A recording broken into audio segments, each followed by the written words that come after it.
இப்பொழுது கணக்குறிஞ்சி ஐயா அவர்களை பகிரும்படி அன்புடன் அழைக்கிறேன். வணக்கம்.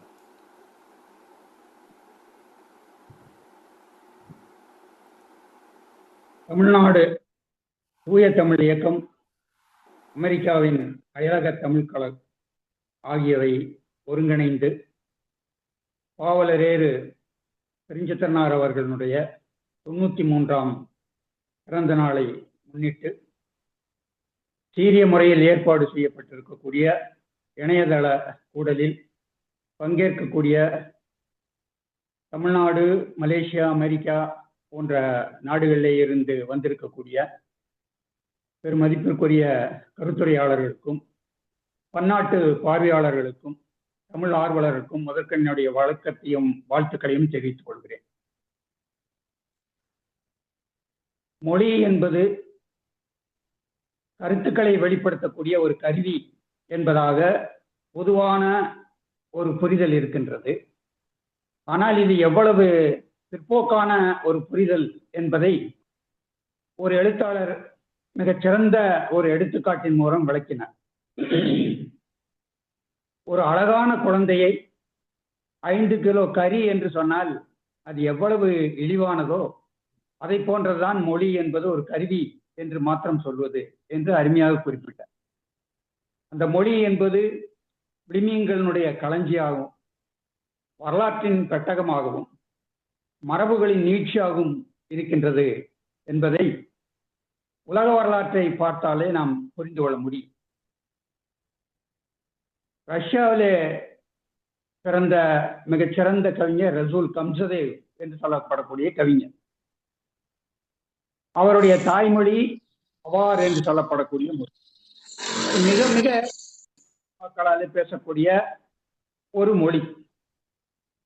அந்த ரசூல் கம்சதேவ் தன்னுடைய மொழியை பற்றி குறிப்பிடுகின்ற பொழுது சொன்ன வார்த்தைகள் ஒரு வைர வரிகளாக நான் கருதுகிறேன். என்னுடைய அவார் மொழி நாளை இறக்கும் என்றால் இன்றே நான் செத்து மடிவேன் என்று ரசூல் கம்சதேவ் பிரகடனப்படுத்தினார் என்பதை பார்க்கிறோம். அதே போல உலகம் முழுவதையும் கட்டியாண்டிய அலெக்சாந்தர், அவர் எங்கு சென்றாலும் தன்னுடைய கவிஞர் ஹோமர் அவர்களுடைய படைப்பை தொடர்ந்து படித்து வரக்கூடியவர்.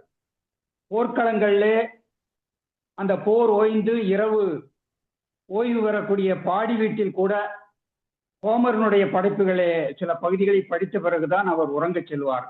அடுத்த நாள் போர் தொடரும். அப்பொழுது அவர் ஒன்றை குறிப்பிட்டார். ஹோமரை படிக்காத நாள் என்னுடைய வாழ்க்கையிலே வீணான நாள் என்று அலெக்சாந்தர் தன்னுடைய தாய்மொழியை பற்றி மிகச்சிறப்பாக எடுத்துரைத்தார் என்பதை பார்க்கிறோம்.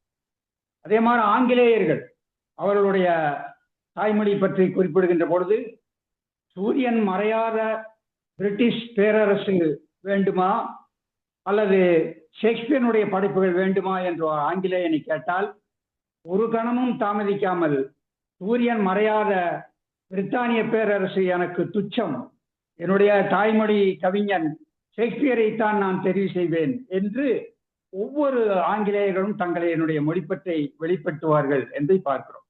இதையெல்லாம் நான் குறிப்பிடுவதற்கு காரணம் என்னவென்று சொன்னால், மொழிப்பற்று என்பது ஏதோ ஒரு தேசிய இனத்துக்கு மாத்திரம் தனிப்பட்ட ஒரு சொத்தல்ல. உலகம் முழுதும் இருக்கக்கூடியவர்கள் அந்த மொழியை எவ்வளவு நேசிக்கின்றார்கள் என்பதற்காகத்தான் இதை நான் குறிப்பிட்டேன். ஆனால் மற்றவர்களுக்கும் தமிழ்நாட்டு தமிழர்களுக்கும் ஒரு வேறுபாடு இருக்கிறது. மற்றவர்கள் தங்களுடைய தாய்மொழியை கொண்டாடுகின்றார்கள், பாராட்டுகின்றார்கள், போற்றுகின்றார்கள். ஆனால் தமிழர்கள் தங்களுடைய தாய்மொழி தமிழை வணங்குகின்றார்கள், வழிபடுகின்றார்கள் என்பதை நான் பார்க்கிறோம். தமிழ்தாய் என்று மொழியே ஒரு தாய்மையாக உருவகப்படுத்தி பார்க்கக்கூடிய ஒரு மரபு உலகத்தில் வேற எந்த மொழியிலும் இருப்பதாக தெரியவில்லை. அந்த அளவுக்கு மிக ஈர்ப்புடைய ஒன்றாக அந்த மொழி என்பது இருப்பதை பார்க்கிறோம். மொழியினாலே ஒரு நாடே இரண்டாக போய்விட்டது என்பதை நீங்கள் அறிவீர்கள். மேற்கு பாகிஸ்தான் என்றும் கிழக்கு பாகிஸ்தான் என்றும் 2 பிரிவுகள் முதல்ல இருந்தது. இப்பொழுது இருக்கக்கூடிய அந்த வங்காள தேசம் என்பதுதான் கிழக்கு பாகிஸ்தான் என்று முதல் அழைக்கப்பட்டு அந்த இரண்டும் ஒரே நாடாக இருந்தது. மேற்கு பாகிஸ்தானும் கிழக்கு பாகிஸ்தானும் தொலைதூரத்தில் இருந்தாலும் அவை 2 நாடுகளாக அல்லாமல் ஒரே நாடாக ஆட்சி செய்யப்பட்டு வந்தது. ஆனால் ஒரே ஒரு வேறுபாடு என்னவென்று சொன்னால், மேற்கு பாகிஸ்தானில் இருக்கக்கூடியவர்கள் உருது பேசக்கூடியவர்கள், கிழக்கு பாகிஸ்தானில் இருக்கக்கூடியவர்கள் வங்காள மொழியை பேசக்கூடியவர்கள். ஆனால் இருவரும் இஸ்லாம் மார்க்கத்தை பின்பற்றக்கூடியவர்கள், 2 பேருமே முஸ்லிம்கள் தான். அப்போ மேற்கு பாகிஸ்தான்ல ஒரு ஆணை பிறப்பிக்கப்படுகிறது. இனிமேல் மேற்கு பாகிஸ்தான் கிழக்கு பாகிஸ்தான் இரண்டிலேயும் உருதுதான் ஆட்சி மொழியாக இருக்கும் என்று ஒரு ஆணை பிறப்பிக்கப்பட்ட உடனே பல கிலோமீட்டர் தொலைவில் இருக்கக்கூடிய அந்த கிழக்கு பாகிஸ்தானில் இருக்கக்கூடிய முஸ்லிம்கள், அதே இஸ்லாம் மார்க்கத்தை பின்பற்றக்கூடியவர்கள், அதே முகமது நபியை தொழக்கூடியவர்கள் கிளர்ந்தெழுந்தார்கள் என்பதை வரலாறு பதிவு செய்திருக்கிறது.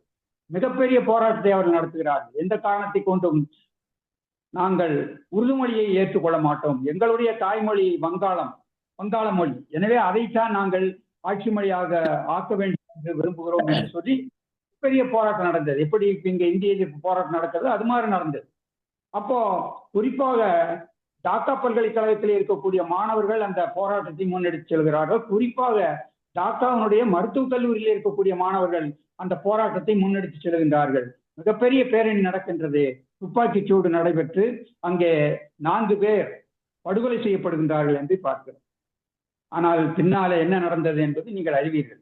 அந்த கிழக்கு பாகிஸ்தான் என்று சொல்லப்படக்கூடிய அந்த பகுதி கிளர்ந்தெழுந்து அந்த மொழி வேறுபாடு மற்றும் பொருளாதார வேறுபாடு மற்றும் பல்வேறு சிக்கல்களின் காரணமாக விடுதலை போராட்டத்தை முன்னெடுத்து முஜிபுர் ரஹ்மானுடைய தலைமையிலே போராட்டத்தை நடத்தி அவர்கள் வங்காளதேசம் என்று சொல்லப்படக்கூடிய அந்த வங்காளதேசம் என்று இப்பொழுது அறியப்படுகின்ற அந்த நாட்டை உருவாக்கினார். அதோடு அவர்கள் அந்த மொழி போராட்டத்தை மறந்து விடவில்லை.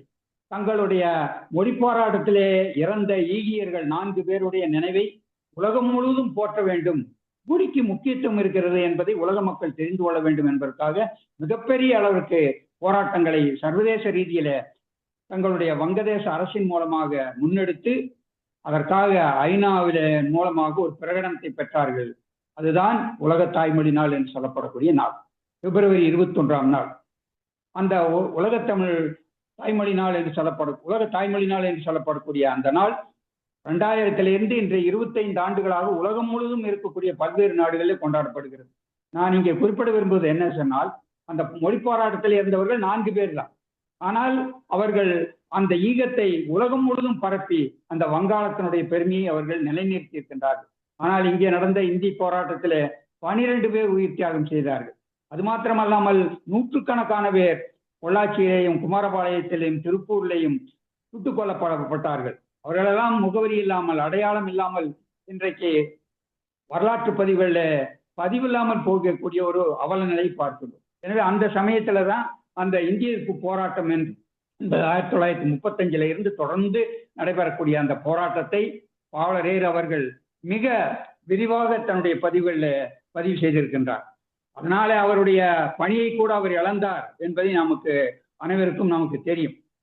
அது மாத்திரமல்லாமல் மொழிக்காகவும் இனத்திற்காகவும் நாட்டுக்காகவும் பல முறை அவர் சிறைந்திருக்கிறார். ஏறக்குறைய 18 முறை பாவலரேர் அவர்கள் சிறைப்படுத்தப்பட்டிருக்கிறார். இந்தியாவிலே கட்டவிழ்த்து விடப்பட்ட அனைத்து ஒடுக்குமுறை சட்டங்களின் மேலும் அவர் தொடர்ந்து கைது செய்யப்பட்டார் என்பதை வரலாற்று நமக்கு சொல்லுகின்றது. மிசா சட்டமாக இருந்தாலும், டிஏஆர் என்று சொல்லப்படக்கூடிய பாதுகாப்பு சட்டமாக இருந்தாலும், கொட்டா என்று சொல்லப்படக்கூடிய ஒடுக்குமுறை சட்டமாக இருந்தாலும், தடா என்று சொல்லப்படக்கூடிய சட்டமாக இருந்தாலும் எல்லாவற்றிலும் அவர் கைது செய்யப்பட்டார். ஏறக்குறைய 2 ஆண்டுகள் அவர் தொடர்ந்து பல்வேறு வழக்குகளிலே சிறைப்பட்டு 2 ஆண்டுகள் அவர் சிறையிலே கழித்திருக்கின்றார் என்பதை நான் பார்க்கிறோம். நாட்டிற்காகவும் இனத்திற்காகவும் மொழிக்காகவும் இவ்வளவு தூரம் பாடுபடுவது என்பது பாவலர்களுடைய சிறப்புத்தன்மை. நிறைய பேர் இருக்கின்றார்கள் தமிழறிஞர்கள், ஆனால் அவர்களை நாம் குறைத்து மதிப்பிட முடியாது. எண்ணற்ற முறையிலே அவர்கள் தங்களுடைய எழுத்துக்களின் மூலமும் பேச்சுக்களின் மூலமும் தமிழ் இனத்திற்கு மிகப்பெரிய பாடாற்றி இருக்கின்றார்கள். ஆனால் பாவலரேர் அவர்கள் எழுத்து பேச்சு மாத்திரமல்லாமல் செயலின் மூலமாக, தன்னுடைய வாழ்க்கையின் மூலமாக, தன்னுடைய போராட்டங்களின் மூலமாக அடையாளப்படுத்தி மிகப்பெரிய ஒரு வேறுபாட்டை அவர் வரலாற்றிலே பதிவு செய்து சென்றிருக்கின்றார் என்பதை நான் இங்கே சுட்டிக்காட்ட விரும்புகிறேன். குறிப்பாக மொழிக்காக அவர் செய்யக்கூடிய பல்வேறு அந்த முன்னெடுப்புகளை இந்த குறுகிய நேரத்தில் சொல்ல முடியுமா என்பது தெரியவில்லை. உதாரணமாக ஆலய மொழிக்காக அவர் செய்த அந்த போராட்டத்தை நான் குறிப்பிட விரும்புகிறேன். 1971 சமஸ்கிருதத்தை போல தமிழும் ஆலய மொழியாக அல்லது வழிபாட்டு மொழியாக ஏற்றுக்கொள்ளலாம் என்று அரசாணை பிறப்பிக்கப்படும். உடனே தமிழ் பகைவர்கள் அனைவரும் சென்னை உயர்நீதிமன்றத்தை வழக்கு தொடுக்கின்றார்.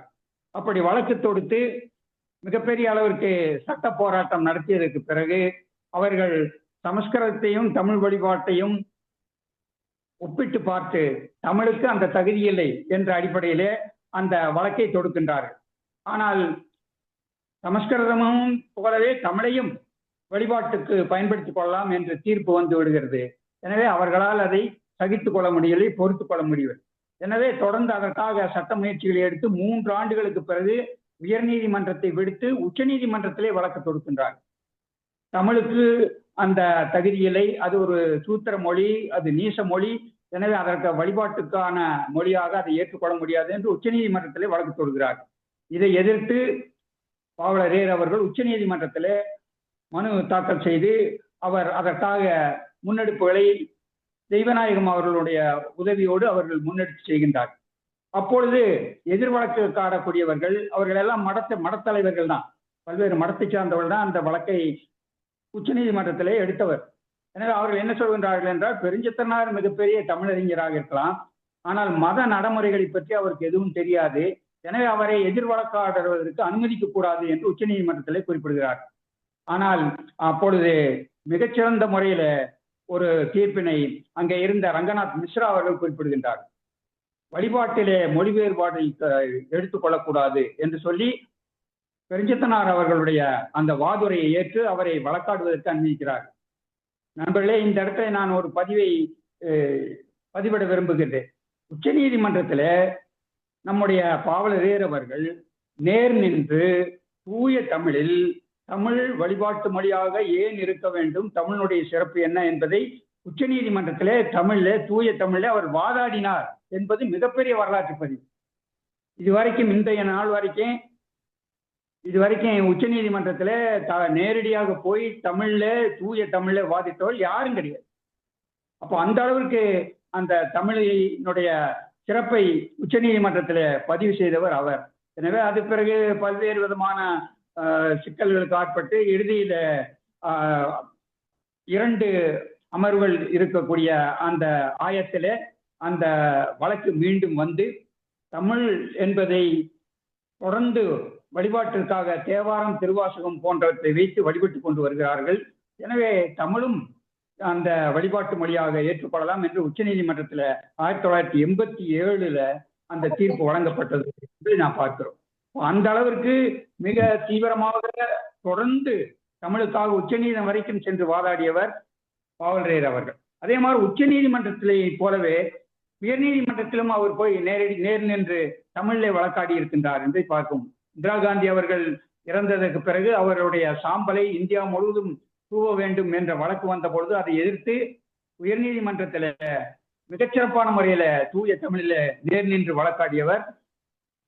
2வது முறையான தருணமாக அந்த வழக்கை அவர் நடத்தினார் என்று பார்த்தோம். அதற்கு முன்னாலே தமிழ்ல தந்தை பெரியார் அவர்கள் வழக்காடி இருக்கின்றார்கள் உச்ச நீதிமன்றத்தில். அது தரப்பு 2ஆம் முறையாக பாவலரேர் அவர்கள் வழக்காடினார் என்பதை நாம் பார்க்கின்றோம்.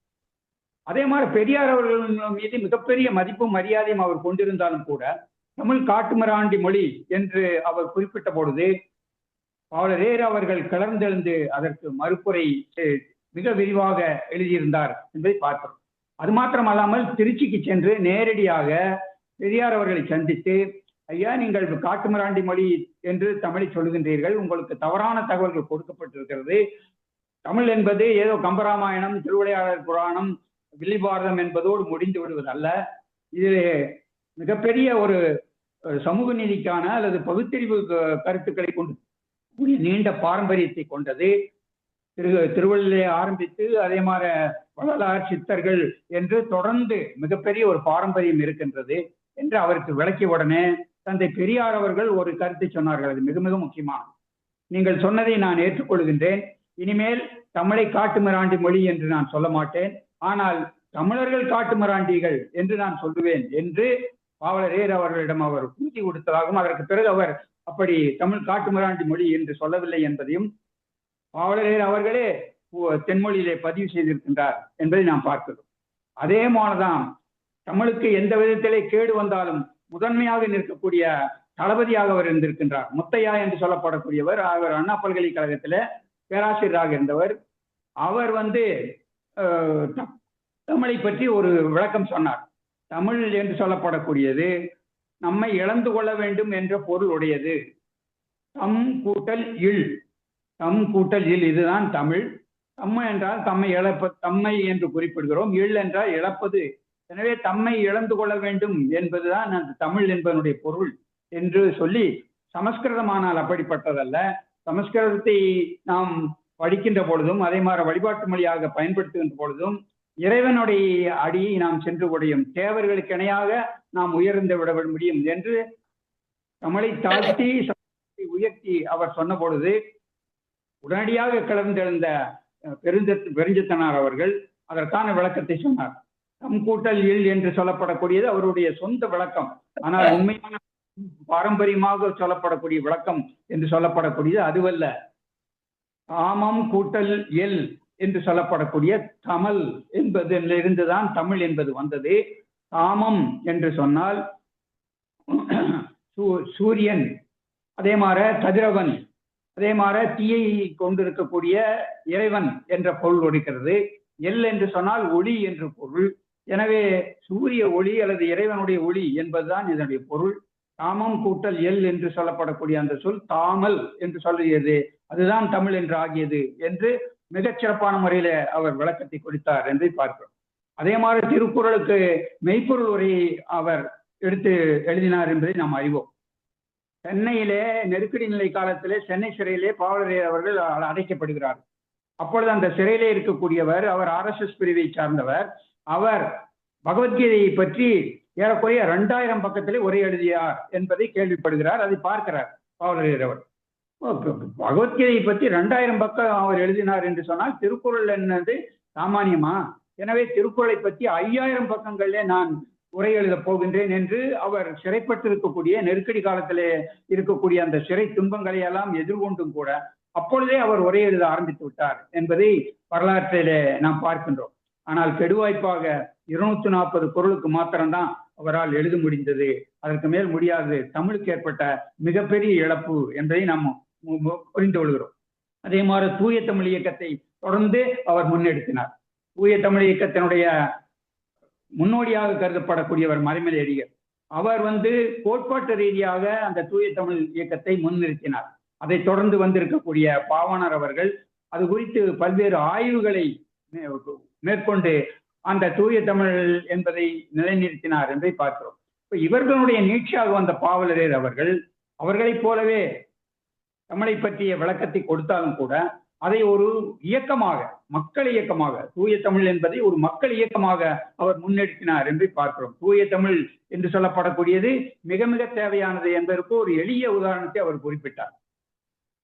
மல்லிகை பூ பூவியலிலே எருக்கும் பூக்களை வைப்பதை போல தமிழிலே வடமொழி சொற்களும் பிறமொழி சொற்களும் கலந்திருக்கிறது, இவற்றை நீக்க வேண்டும் என்று சொல்லிவிட்டு கால்டுவெல் அவர்களுடைய ஒரு மேற்கோளை ஐயா அவர்கள் பதிவு செய்தார்.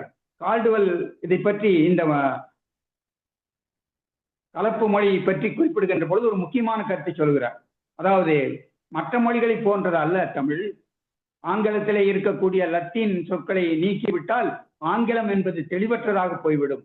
ஆனால் தமிழிலே இருக்கக்கூடிய வர சொற்களை நீக்கினால் அது மிகச்சிறந்த ஒரு மொழியாக மாறும் என்பதை கால்டுவெல் குறிப்பிடுகிறார். எனவே பிற மொழி சொற்களை நீக்குகின்ற பொழுதுதான் தமிழனுடைய உண்மையான செறிவும் அடர்த்தியும் அழகும் தெரியும் என்பதை கால்டுவெல்லினுடைய கூற்றின் மூலமாக அவர் வெளிப்படுத்தினார் என்பதை பார்க்கிறோம். அதாவது கலப்பு மொழி என்று சொல்லப்படக்கூடியது, பிற மொழிகள் சேர்வது என்று சொல்லப்படக்கூடியது தொடக்கத்திலிருந்தே ஆகிவிட்டது.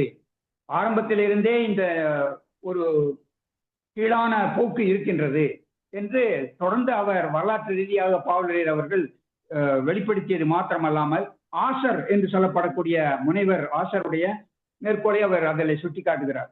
தமிழை பொறுத்த வரைக்கும் தொடக்கத்திலிருந்தே பிறமொழியை கடைய வேண்டும் என்ற போக்கு இருக்கின்றது.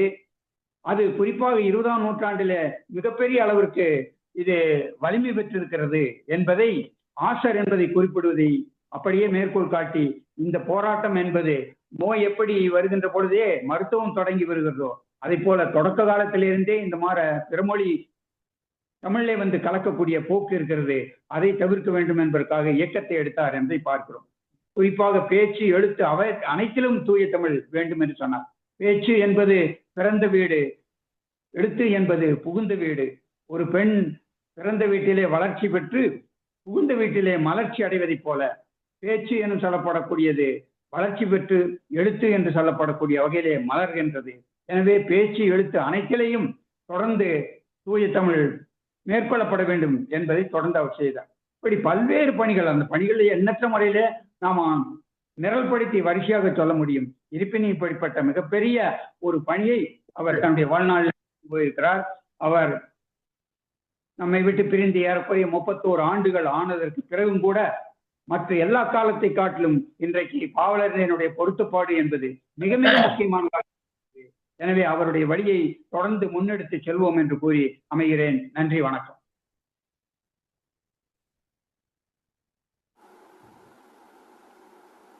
அரியதொரு கட்டுரையை, ஒரு ஆய்வுரையை நிகழ்த்திய ஐயா அவர்களுக்கு நன்றி.